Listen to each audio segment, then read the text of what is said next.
হিসাবে আমি দুটি কথা বলতে চাই। আমি আপনাদের এই সংস্কার, কোটা সংস্কার যে আন্দোলন, এই আন্দোলনে বা বৈষম্য বিরোধী ছাত্র আন্দোলন, এই আন্দোলনে কোটা সংস্কারের জন্য আমি সবসময় আপনাদের সাথে ছিলাম এবং এটাতে যারা আহত নিহত হয়েছেন তাদের পক্ষেও, এই বিচারের পক্ষেও আমি ছিলাম।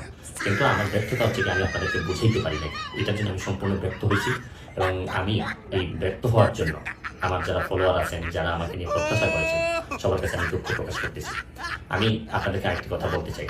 এখন যে কাঠামোগত সংস্কার আপনারা চাচ্ছেন, দেখেন এই সংস্কারের জন্য আমি বহু বছর আগে থেকে কাজ করে যাচ্ছি। আপনারা দেখেন এই দুর্নীতির বিরুদ্ধে যুদ্ধ গত 15 বছরে আপনারা যে 2-3 জন মানুষ দুর্নীতির বিরুদ্ধে সোচ্চার ছিলেন, এর মধ্যে হয়তো আমাকে একজন আপনারা পাবেন। আপনারা জানেন যে আমি এসালামের বিরুদ্ধে নিজে বাদী হয়ে মামলা করছি টাকা পাচারের জন্য। আপনারা জানেন যে আওয়ামী লীগের বর্তমান কমিটির যিনি প্রচার সম্পাদক আব্দুল সুবহান গুলা, তার আমেরিকাতে 9 বাড়ি থাকা নিয়ে আমি নিজে বাদী হয়ে মামলা করছি। আমি পুলিশের সাবেক